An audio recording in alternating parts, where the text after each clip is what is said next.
Bonsoir tout le monde. Merci, merci Chloé, merci Indy de me recevoir. Merci à tous d'être venus. Rapidement, Chloé, tu t'étais pas présentée, mais je vais le faire parce que toi, apparemment, on te connaît, surtout à Lyon.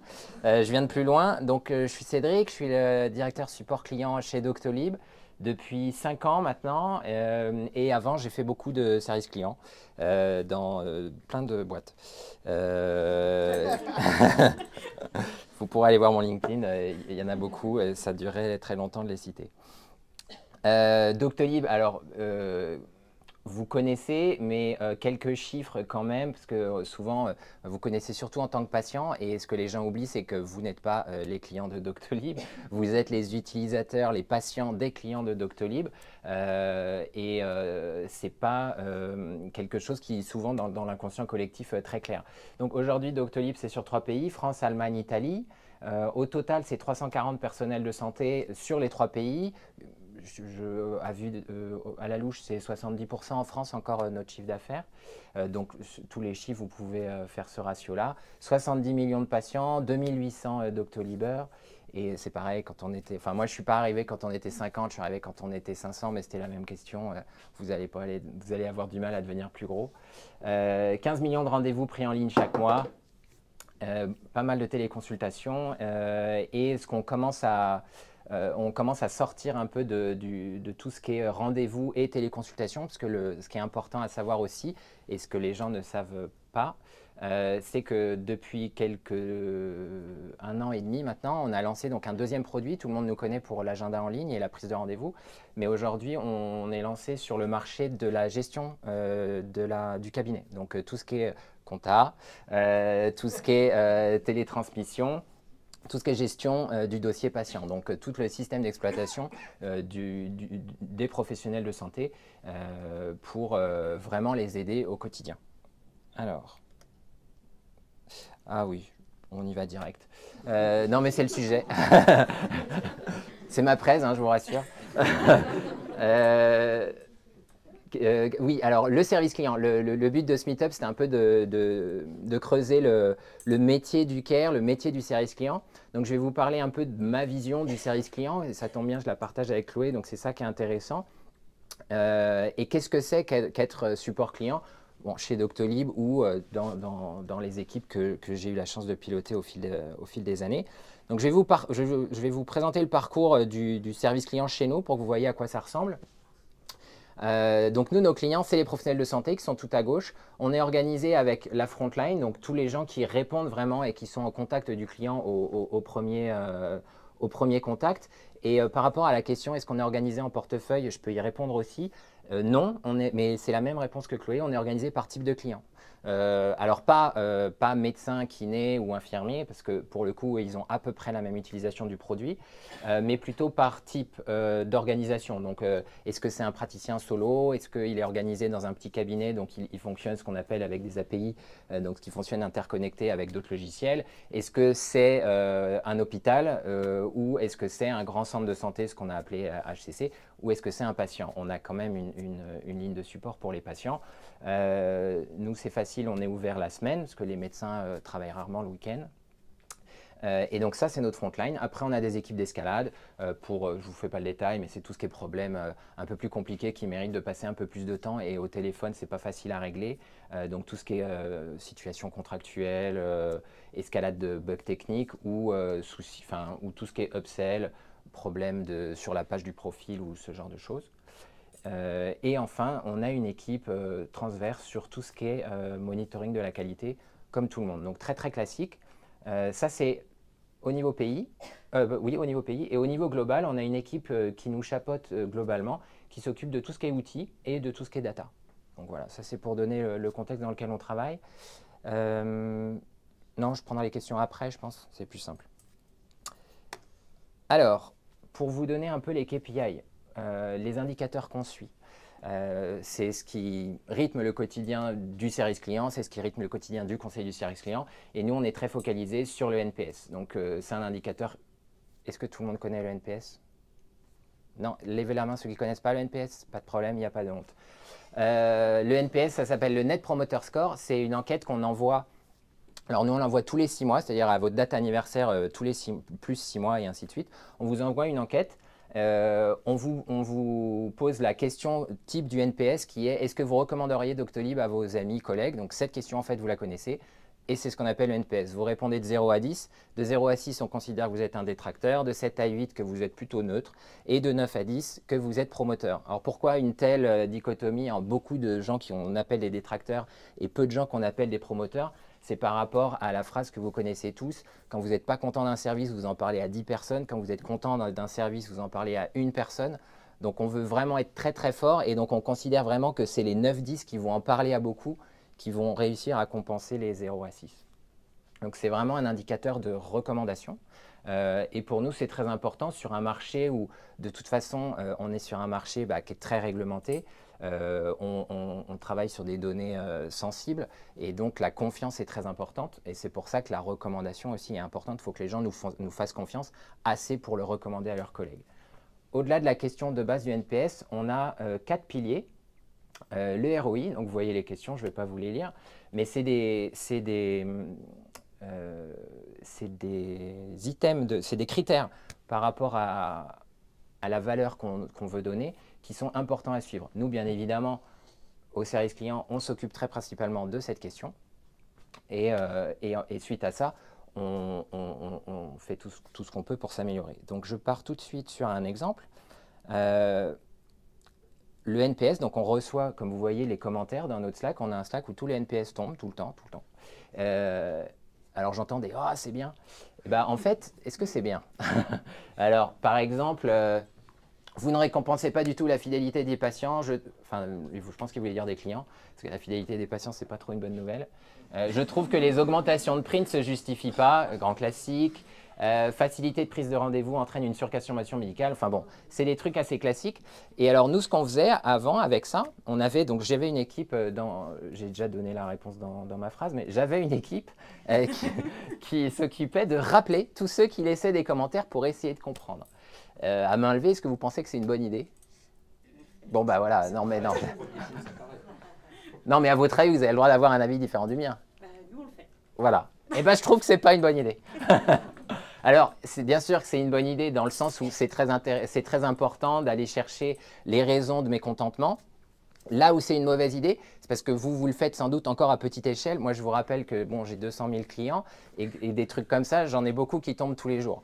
Donc, on a commencé à se dire, dans notre souci d'organisation, KPI-driven et ainsi de suite, un peu sur les mêmes valeurs qu'Indy, sur le perfectionnisme, on s'est dit, il faut tous les rappeler en moins de 48 heures. Et c'est là que les choses ont commencé à déraper parce qu'on s'est plus intéressé à les rappeler en moins de 48 heures plutôt que d'analyser vraiment ce qu'ils nous disaient. Donc, on est passé dans un mode où on les traitait, donc on était content, il n'y avait pas de backlog. Alors ça, quand on n'a pas de backlog, ok, on est content. Mais en fait, on n'avait rien appris. Et c'est là où je trouve que c'est déjà intéressant en termes de KPI de se poser la question. Un KPI, il n'est pas bon ou mauvais intrinsèquement, ça dépend ce que vous en faites derrière. Donc le NPS, on était très content, on avait un suivi du NPS super, on n'avait pas de backlog. Mais en fait, finalement, c'est très compliqué à suivre parce qu'on rappelait les gens, on leur expliquait « Ah non, mais en fait, tu n'as pas compris, nos tarifs, ils sont vraiment bien. » Tu gagnes vraiment du temps, et on le croyait vraiment, enfin je veux dire on en est convaincu, c'est pas le souci. Et même si le Prat il en était convaincu, le client en face, en fait on n'avait surtout aucun moyen de mesurer si on l'avait convaincu ou pas, parce qu'il fallait attendre les 6 prochains mois. Et en 6 mois il peut se passer beaucoup de choses, une augmentation tarifaire, un bug, n'importe quoi. Donc c'est difficile de mesurer. Donc on s'est dit finalement, comme on ne sait pas mesurer l'impact de ces appels, on les a arrêtés. Je vous rassure, on va les reprendre dans pas longtemps, il paraît. Mais donc on a le droit aussi de changer d'avis. Il n'y a que les imbéciles qui ne changent pas d'avis. Donc ça, c'était mon premier tir sur les KPI. Et après, on va dérouler on vous demande toujours en tant que care ou en tant qu'entreprise, est-ce que vous êtes customer centric? On a eu le premier exemple. Ouais, je suis customer centric, j'appelle mes NPS tous les jours, c'est super. Par contre, j'en apprends rien. Donc est-ce que c'est ça être customer centric? Je ne sais pas. Donc j'ai une deuxième question. Le client est-il vraiment roi? À main levée, le client est-il roi? Ah bah la vache, 0 quoi, pas un seul. Je suis quand même déçu là. Ou alors vous êtes super bien renseigné. Non, vous me cachez complètement. Non mais c'est fini quoi. Oui, il est roi. Ah merci. Eh ben non, il n'est pas roi. Bah non, mais c'est ça qui est important. Ok, on dit toujours non, mais il faut faire attention aux clients. Mais qu'est-ce que ça veut dire faire attention aux clients? Est-ce que c'est répondre à la moindre de ses exigences? Sans doute. Est-ce que c'est dire oui à tout ce qu'ils demandent? Sans doute pas. Et c'est là que c'est important en tant que conseiller, en tant que care, peu importe vos noms, et surtout en tant que manager, de savoir définir le cadre de ce qu'on peut faire et de ce qu'on ne peut pas faire. Ça rejoint par exemple un très bon indicateur que tout le monde utilise, qui est, enfin, en règle générale, qui est l'enquête de satisfaction post-contact. Donc on raccroche, on envoie l'appel, on envoie l'enquête au client et on lui dit est-ce que tu es content du contact? Et souvent, la plupart du temps, les gens sont contents quand même, avec les gens avec qui ils se discutent. Et ça ne veut pas dire grand-chose en fait. Il est content de l'approche que le conseiller a eue, qui nous dit d'ailleurs que le conseiller n'a pas dit n'importe quoi, ou parfois il n'est pas content parce que en fait, le conseiller lui a simplement dit bah, « désolé, c'est pas comme ça que ça marche, je peux rien faire pour vous ». Après, ça veut tout dire aussi, je peux rien faire pour vous parce que vous ne savez pas vous servir de l'outil, c'est pas ma faute. Parce que l'outil, il n'est pas très bien codé, c'est pas ma faute non plus. Donc il y a plein de messages qui peuvent vous valoir une bonne enquête ou une mauvaise enquête, mais on ne sait pas trop finalement si c'est une bonne ou une mauvaise chose. Donc c'est dans ce cadre-là où non seulement on ne sait pas si le client il est vraiment roi, mais on ne sait pas vraiment à chaque fois comment lui répondre. Et c'est là que c'est toute la magie du care, c'est là qu'intervient le Y-factor. Donc, ce qu'on cherche, nous, c'est des conseils autonomes. En fait, je viens de réaliser un truc, c'est que mon GIF va tourner en boucle pendant que je vais parler. Je suis désolé, ça va peut-être être un peu hypnotisant. Donc, il y a deux façons de voir qu'est-ce que c'est un conseiller autonome. Et ça, c'est à vous de l'apporter en tant que conseiller et c'est aussi à votre manager de définir le cadre. Donc, qu'est-ce que c'est définir le cadre pour un manager? Moi, j'aime bien l'analogie de la ligne de flottaison. Donc, vous savez, sur les bateaux, vous avez la description. La ligne de flottaison, c'est en fait, s'il y a un trou au-dessus de la ligne de flottaison, ce n'est pas très grave. Le bateau va continuer à naviguer, il n'y a pas de problème. En cas de tempête, ça commence à être gênant. Donc, par exemple, lors de la période de clôture, ça peut être gênant. Mais par contre, s'il y a un trou en dessous de la ligne de flottaison, là, c'est tout de suite alerte rouge. Donc, qu'est-ce que ça veut dire, la ligne de flottaison, en tant que conseiller? Ça, c'est souvent, et ce n'est pas écrit dans la base de connaissances, ça, généralement. Par exemple, on peut donner l'exemple, on peut parler de la politique de remboursement Amazon.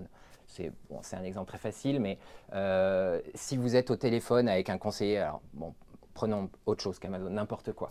Decathlon, je préfère. C'est le bon exemple. Vous arrivez, vous avez un article qui vaut 50 €, peu importe la raison pour laquelle vous le retournez, à 50 €, n'importe qui dans le magasin, s'il sent que vous êtes de bonne foi, il va vous le reprendre. Ça m'est déjà arrivé, on me demande toujours c'est quoi ma meilleure expérience, donc vous ne m'avez pas posé la question mais je vais y répondre. Ma meilleure expérience, c'est quand je suis arrivé chez moi, je me suis dit c'est super, ce fuseau il va être génial pour courir, j'ai direct coupé l'étiquette parce qu'on a tous des étiquettes comme ça, Decathlon, je l'enlève, j'enlève l'étiquette, je mets le machin, ça rentre pas du tout. Je vous dirai pas si c'était le pantalon qui était trop petit ou le reste qui était trop gros. Et je repars chez Decathlon. Je le donne, direct, je sais que j'ai fait une connerie, je dis je suis désolé, j'ai coupé l'étiquette. Bon, c'était un fuseau à 15 €, bon, ça n'a pas pris 2 secondes, elle me l'a remplacé. Et en fait, j'avais envie de dire, même si la politique c'était vous remplacer que les items à 10 €, sinon vous demandez à votre chef de rayon, elle a pris l'initiative à 15 € parce qu'elle savait bien, la jeune fille, qu'elle était au-dessus de la ligne de flottaison. Donc la ligne de flottaison, c'est une image, si je fais ce geste, est-ce que je vais couler la boîte? Bon, en fait, parfois c'est possible. Hein. Par exemple, nous, sur des hôpitaux, on sait qu'il y a des trucs à ne pas faire parce que ça peut foutre en l'air tout le process de prise de rendez-vous et c'est très, très gênant sur un hôpital. Alors que sur un praticien solo, si on commence à prendre le petit motif où il a 2 rendez-vous par mois, on peut tenter des trucs un peu chelous, ça peut passer. Donc, très important de savoir la ligne de flottaison. La deuxième analogie, c'est… alors, vous ne l'avez peut-être pas deviné parce que c'est moins évident. Ça vient d'Amazon, ça pour le coup, je suis obligé de rendre à César ce qui appartient à Jeff Bezos. C'est la two-way door policy, c'est-à-dire que vous êtes libre de prendre une décision si vous savez que vous pouvez revenir en arrière. Par exemple, si vous faites, enfin, je reprends mon praticien solo qui a un motif de rendez-vous assez obscur, qui est très peu utilisé. Vous pouvez tenter un truc pour que ça soit plus visible en ligne. Si au bout de 3 jours ça ne marche pas, vous savez que vous pouvez revenir en arrière, c'est très facile. Si vous faites un truc, vous tentez sur l'hôpital, attendez, je vais essayer de changer et de fusionner vos 2 adresses pour voir si plus loin dans le funnel de booking, vous pouvez choisir hôpital 1 ou hôpital 2. Là, c'est plus compliqué. Et là, vous savez que vous n'êtes pas dans une situation de two-way door policy. Donc, ces 2 éléments-là vous permettent normalement, en tant que care, mais aussi en tant que manager, de vous donner un cadre pour savoir comment on peut être vraiment customer-centric, mais dans un environnement où on fait attention aux détails, où on est dans des environnements, comment on dit, pas législatifs, mais réglementés, merci, que ce soit dans la compta ou dans la santé. Mais c'est pas parce qu'on est à l'inverse, c'est pas parce qu'on est dans un environnement réglementé qu'on peut rien faire et qu'on est obligé de suivre le process et qu'on est un petit robot. On retourne sur l'histoire de KPI. J'aimerais voir avec vous un petit quiz. Là, ça va être plus compliqué normalement. Est-ce que ces KPI sont customer-centric? Ça veut dire, est-ce que s'ils sont bons, on est vraiment sûr que le client est content? La durée moyenne de traitement. Alors, pour ceux qui ne savent pas, la durée moyenne de traitement, c'est la durée. Moi, je suis très appel, c'est-à-dire que chez moi, chez Doctolib, on a 70% des contacts, c'est des appels, 30% c'est des mails. On n'a rien d'autre parce que c'est vraiment ce qui correspond le mieux à nos clients. Les médecins, ils nous appellent entre deux rendez-vous et la plupart du temps, ils ont besoin d'une réponse rapide. Donc par mail, ils envoient le mail, ils prennent un autre rendez-vous et ils ne savent pas trop quand est-ce qu'ils ont la réponse ou quand est-ce qu'ils auront le temps de lire la réponse surtout. Donc ils se bookent un quart d'heure et ils nous appellent. Donc la durée moyenne de traitement à main levée, est-ce que c'est customer-centric ou pas? Non, mais à main levée, là, quand même, me dites pas tous, non, c'est pas customer-centric. Plutôt oui, on va dire. Effectivement, la durée moyenne de traitement, c'est important parce que, en fait, plus vous allez raccourcir ce temps, et on va considérer que vous avez donné la bonne réponse, plus le client, moins le client aura passé de temps avec vous, donc ça sera plus efficace. Donc oui, c'est customer-centric. Après, évidemment, il y a le piège de je cherche à raccourcir, je dis n'importe quoi, ou je cherche à raccourcir, et en fait, je traite derrière. Donc ça, il est customer-centric, mais il doit être accompagné d'autres KPI. Le temps de réponse. Alors le temps de réponse, on va le définir, c'est le temps de réponse au mail, c'est-à-dire combien de temps je mets à répondre à un mail. Customer-centric ou pas? Temps de première réponse, quoi. Ouais, le temps de première réponse, mais toi, tu connais la réponse. Eh ben non, le temps de réponse, non, parce que, alors, mais j'ai fait exprès, enfin, vous aviez la réponse là, en fait. Le temps de réponse, on s'en fiche combien de temps vous mettez à répondre tant que vous n'avez pas apporté la réponse finale. Au téléphone, s'il attend… Oui, c'est pour ça que j'ai dit par mail. Ouais. Ça dépend de la complexité quand même. Plus ou moins d'accord. Ben non, si vous répondez et que vous n'apportez pas la solution, que vous répondiez en 1 heure sans apporter la solution, en fait, on s'en fiche. 1 heure sans solution, c'est moins bien que 4 heures avec solution. C'est ça que je veux dire. Ça dépend du niveau d'escalade aussi. Si ça suscite une réponse qui nécessite beaucoup d'interventions. Ah oui, mais alors… Rapidement, mon client, on a pris connaissance de ta question, on revient vers toi. Plutôt que… Bah alors ça, 4 jours, effectivement, c'est très discutable. Mais moi, en tant que client, si je fais confiance à mon service, quand je lui envoie un mail, la réponse automatique qui dit « j'ai pris en compte votre demande », qui est souvent une réponse automatique, m'apporte aucune valeur ajoutée. Et je préfère me concentrer sur apporter la réponse et résoudre le ticket en moins de 4 heures. Mais bon, de toute façon, tout est discutable, il n'y a pas de… Mais c'est vraiment un peu pour casser les clichés. L'idée reste la même. L'important, c'est d'apporter la solution en un temps minimum. Oui. C'est quoi la différence entre temps de résolution et durée moyenne de traitement pour la 1 et la 3? Bah, la durée moyenne de traitement, c'est au téléphone. Le temps de résolution, c'est ce qu'on appelle par… Enfin, la question est bonne. Quand je disais durée moyenne de traitement, c'était en considérant qu'à la fin de l'appel, c'est fini. Donc, au téléphone, la durée moyenne de traitement est souvent égale au temps de résolution. Par mail, le temps de résolution, bah, il dépend de ce qu'on disait à l'instant avec monsieur, combien de fois j'ai escaladé et à qui j'ai dû demander la réponse pour la fournir au client au final. L'enquête de satisfaction post-appel, bon, bah, je me suis grillé ma propre… voilà. Le Net Promoter Score, on en a un peu parlé. Bon, bah, c'est pareil, je me suis auto-grillé, il faudra que je la revoie cette slide. Le Net Promoter Score, ça dépend ce qu'on en fait. Savoir juste si on est prêt à recommander, oui, c'est bien. Mais après, faut creuser et juste un questionnaire, ça suffit rarement en fait. Donc, je ne vous ai pas dit ce qu'on comptait faire en relançant les enquêtes de NPS. En fait, on va moins s'attaquer à cleaner le backlog. En fait, c'est vraiment une histoire de gamification. On est content d'avoir un backlog à 0. En fait, on va juste pas s'occuper du backlog et on va faire des campagnes d'appel plutôt ciblées. On va essayer de les regrouper par raison de mécontentement et d'avoir plutôt des enquêtes d'échantillonnage. Et ça sera plutôt des enquêtes d'échantillonnage plutôt que du traitement de backlog. Et je pense qu'en renversant cette logique, on sera un peu plus customer-centric et moins backlog-centric. Le once and done. Alors, le once and done, en gros, c'est le nombre de contacts qu'on résout au premier appel. Est-ce que c'est customer-centric, ça? Oui, carrément, exactement. Oh, mais là, pourquoi tout le monde n'a pas… Merci. La qualité de service. La qualité de service, c'est Le temps c'est en gros le nombre d'appels qu'on va décrocher par rapport au nombre d'appels qu'on va recevoir. Donc, bon, pour vous qui ne faites pas d'appels, ce n'est pas facile à visualiser. Imaginez, je reçois 3000 appels dans la journée, j'en décroche 2890, il y en a 110, les gens ont raccroché. La qualité de service, c'est, je n'ai pas fait le calcul, qu'est-ce que je viens de dire? En gros, ma qualité de service de ce que je viens de dire, elle doit être autour de 95%. Est-ce que c'est un indicateur customer-centric? Oui, oui, oui. Alors, oui. Ça dépend. Ça dépend, parce qu'en fait, la qualité de service, ce qu'elle mesure vraiment, c'est la patience de vos utilisateurs. Donc, vous pouvez avoir une qualité de service de 100% et des utilisateurs super mécontents. Comment c'est possible? C'est que le client, il est tellement dans la panade que de toute façon, il ne va pas raccrocher, il va attendre 15 minutes parce qu'il veut vraiment vous avoir au téléphone. Et donc, votre qualité de service, ça va être très bonne.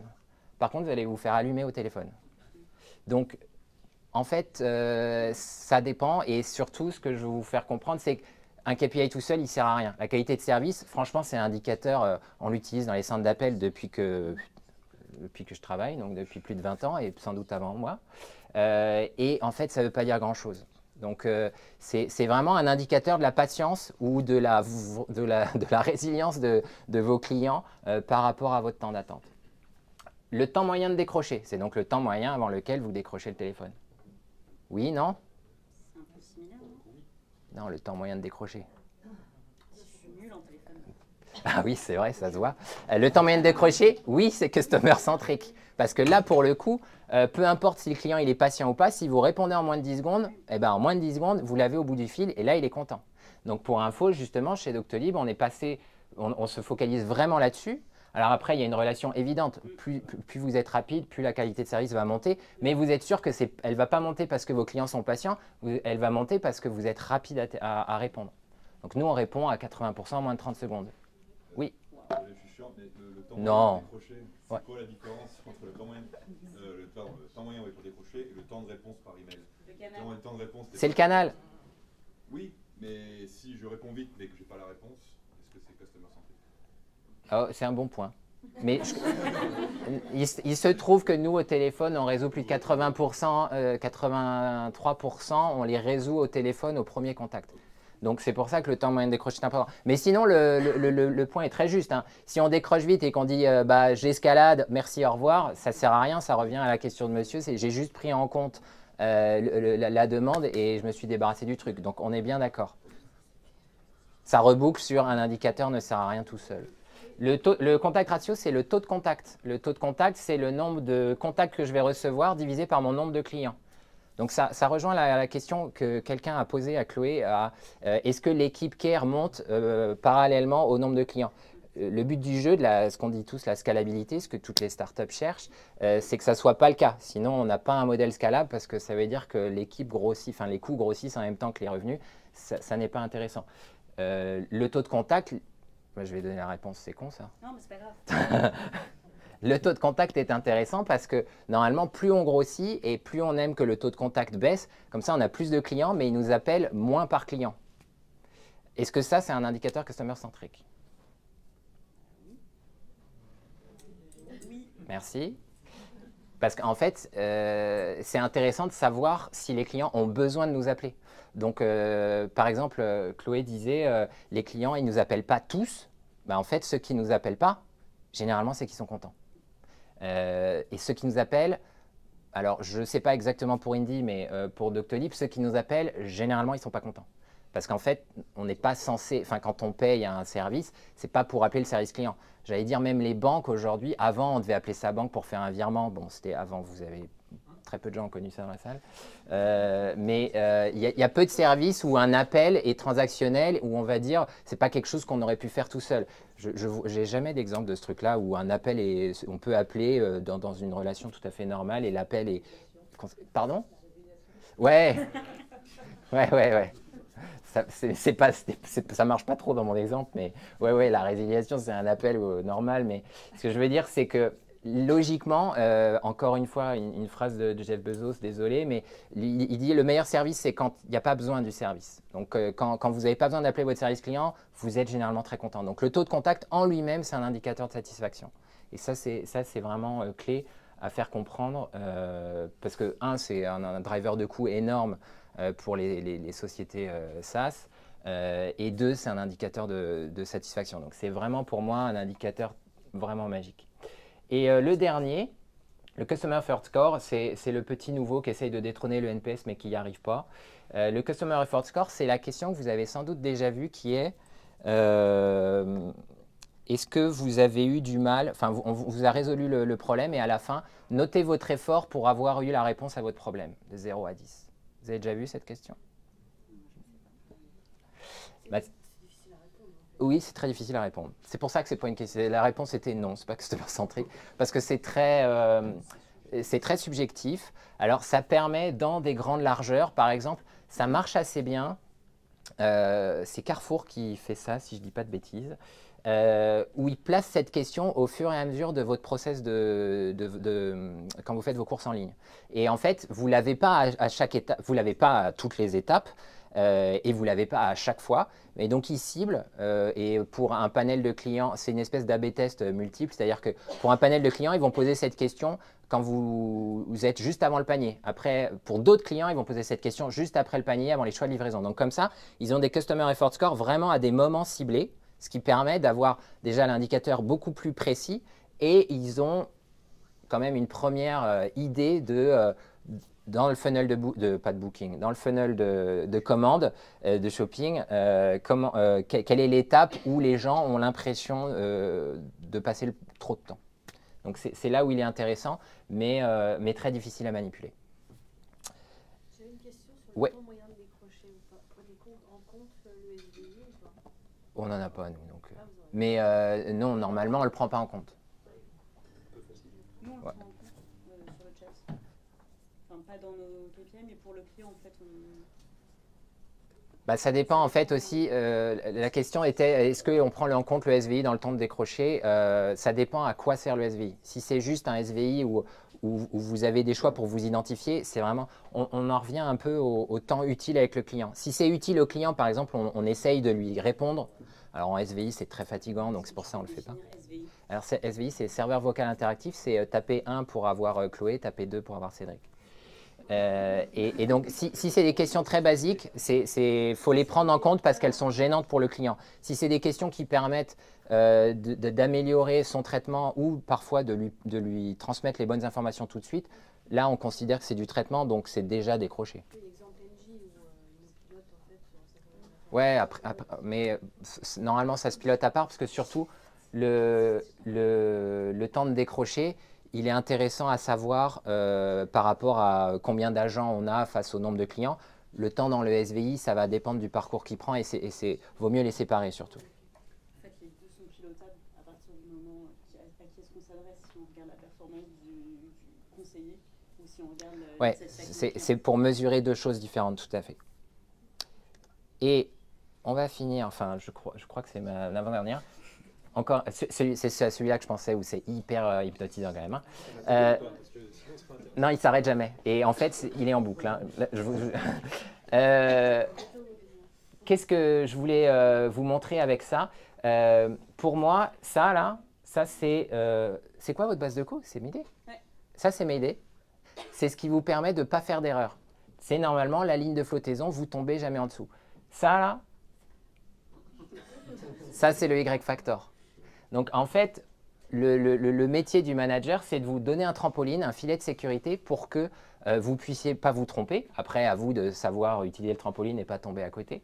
Mais ça, normalement, on vous a filtré sur le process de recrutement. Mais après, toutes les pirouettes que vous faites en l'air, c'est ce que vous apportez en tant que conseiller. Et c'est là où on vous laisse la liberté de traiter votre client comme vous le souhaitez, à votre sauce, et qui apporte un peu la magie C'est fatigant, hein? Ouais, moi aussi, parce que je l'ai là aussi, je suis désolé. J'ai passé la... Voilà. Mais celle-là, elle est pas facile non plus, en fait. Hein. Et je voulais conclure avec ça. Vous connaissez tous le... moi, je le connais plus. Rapide, pas cher et de bonne qualité.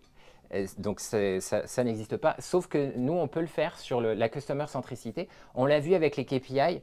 La customer centricité, ce n'est pas une personne qui va être customer centric, c'est une organisation.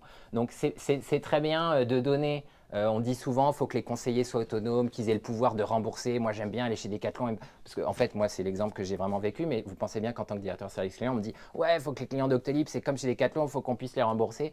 Oui, ce n'est pas exactement la même chose. Donc voilà.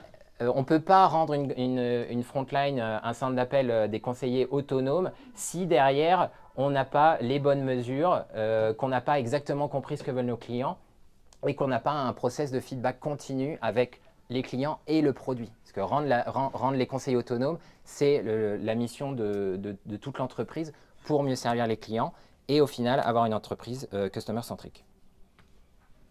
Voilà. Est-ce que vous avez des questions ? Oui. Ah, cette fois-ci, on a un micro. Désolé, moi, je n'avais pas pris la peine de faire ça. Du coup, vous parlez de différents canaux. Hein. Il y a le mail, le téléphone, le chat. Est-ce que, sans vouloir polémiquer, vous utilisez des solutions un petit peu innovantes comme les chatbots à partir d'IA, avec IA voilà. Alors, depuis en 2021, on est en 2023, donc il y a eu cette révolution-là qui est arrivée. Donc, voilà. Oui, alors est-ce qu'on utilise des outils de type IA et chatbot? Alors, faut bien effectivement séparer les deux. Le chatbot, c'est piloté à la main, c'est-à-dire que c'est un humain qui va définir les règles et c'est souvent très efficace quand vous arrivez à le faire. Faut pas, en fait, l'AI, pour moi, c'est du chatbot avancé. Il y a beaucoup de gens qui se disent « oh, on va faire des super trucs en AI ». En fait, tu pourrais tout à fait le faire en chatbot. C'est vraiment pas si compliqué que ça. Le gap technologique est énorme. Le service rendu aujourd'hui, la différence, c'est juste pour les gens qui n'ont pas le temps ou qui n'ont pas, pas le temps, on va dire, de se casser à faire les arbres de chatbot parce que là, pour le coup, aucune hallucination et on le met en place demain. Donc, c'est vraiment une évolution, mais il ne faut pas jeter le chatbot à la poubelle parce qu'il y a l'intelligence artificielle. Pour moi, les deux sont quand même très complémentaires. Pour répondre exactement à la question, nous, on n'utilise ni chatbot ni IA, parce que chatbot, on a pris le temps, mais on n'a pas réussi à trouver un arbre de diagnostic suffisamment précis sans être complètement hallucinant pour répondre aux questions de nos clients. Nous, on est sur une aide à l'usage qui est assez vaste, on est sur du support technique. On n'est pas sur de l'aide à l'usage comme chez Indie où en fait une question a souvent une réponse parce qu'on sait que dans tel onglet il faut mettre tel montant et mettre tel typo. Nous on est sur des trucs un peu plus flous et donc pour un problème il y a souvent beaucoup de solutions et c'est pour ça qu'au téléphone on est beaucoup plus efficace.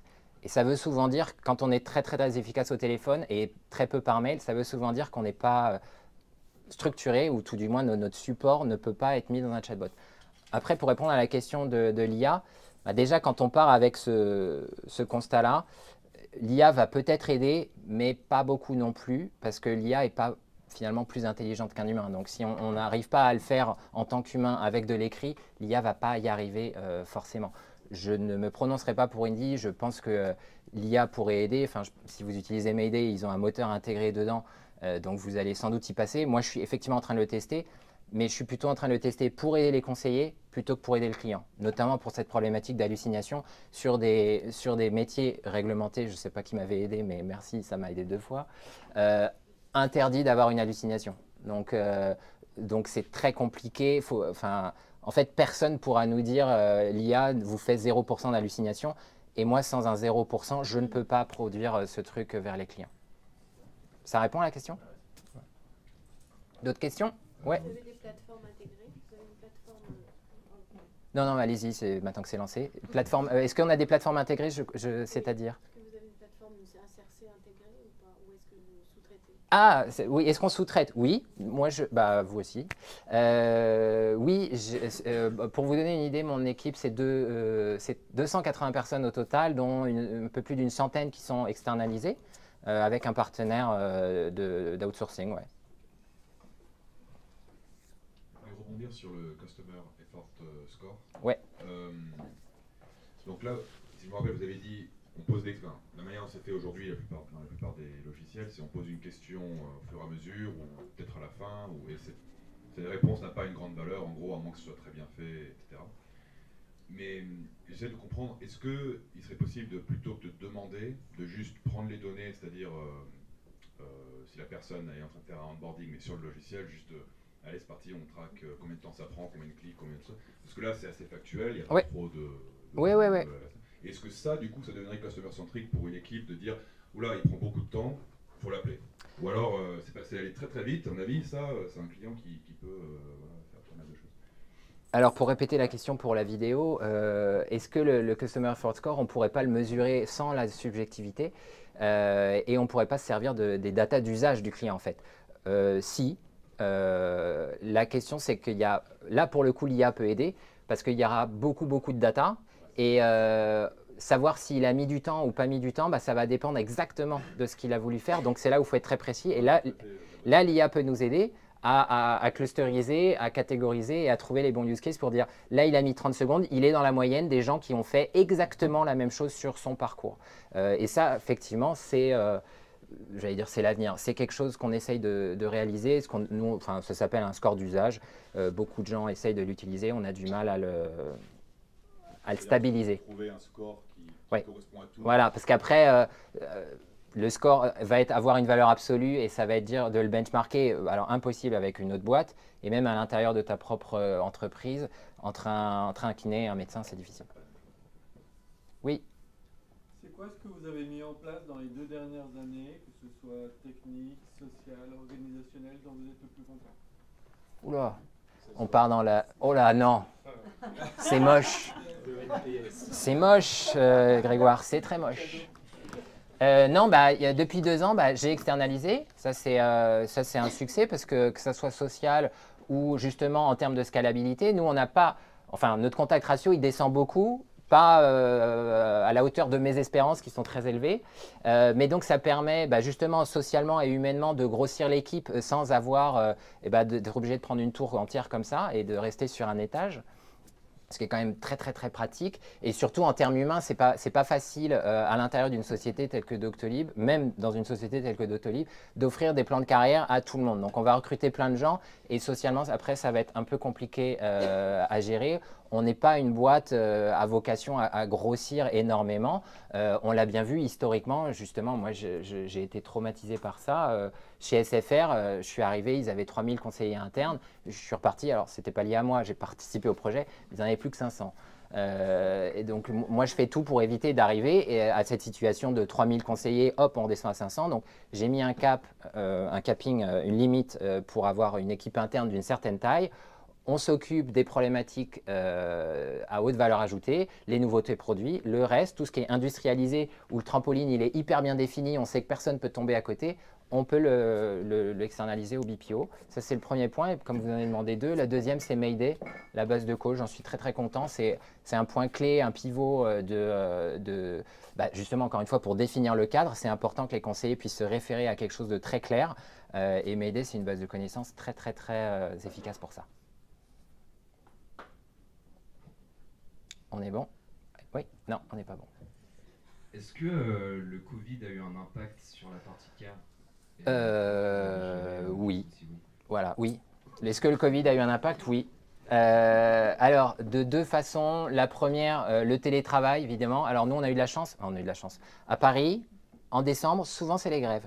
Avant le Covid, c'était grosse grève. J'ai un temps limité ou pas? Ouais, on va parler des grèves, elle est drôle cette histoire. Donc, les grèves, c'est pas drôle, mais ce qui était sympa, c'est que nous, on était tous, comme toutes les sociétés, les startups maintenant, on avait tous nos laptops. Et donc, les grèves, à Paris, ça fait que les gens, déjà, qui habitent... Nous, on était à Sentier, donc en plus, personne des conseillers habitait à côté de Sentier, je vous le cache pas. Donc, tout le monde mettait entre 3/4 d'heure, voire plus, en temps normal. Avec les grèves, c'était juste pas possible. Ils arrivaient à midi, ils repartaient à 13h. Donc, on s'est dit, on va laisser les gens chez eux. Et c'est très bien passé. Mais à l'époque, on s'est dit, cool, très bien. Et puis, on a passé 3-4 jours comme ça. Le jour où le Covid est arrivé, on m'a dit, Cédric, il va falloir mettre tout le monde en télétravail. Comment on fait? Je dis, comme pendant les grèves. Donc, il se trouve qu'on avait toute l'infra qui était déjà prête. Donc, le Covid nous a aidé, nous a impacté parce qu'on a eu des volumes gigantesques du jour au lendemain. J'ai dû recruter, je sais plus, j'étais à 15 personnes par mois. et en visio. Donc, c'est pas tout le process que Chloé a défini. On avait à peu près le même, mais à faire en visio, c'est vachement moins sympa et beaucoup plus acrobatique. Mais on l'a fait. On a aussi ouvert les nouveaux bureaux à Nantes. Donc, on a acheté des bureaux vides qu'on n'a pas remplis avant 6 mois. Ça, c'était sympa aussi. Donc, oui, le Covid a eu un impact sur le CAIR parce qu'on a eu beaucoup de volume sur une typo très précise pendant un temps très court. Après, c'était pas la cata. On n'a pas. J'ai pas eu, par exemple, j'ai pas eu de vague de démission ou de burn-out. C'était assez bien géré. On est sur une clientèle professionnelle. C'est pas des fous non plus. Quand ils nous appellent, ils sont pas. Ils sont bienveillants aussi. On est dans une relation B2B, donc ça nous a beaucoup facilité la vie. Eh ben, merci à vous.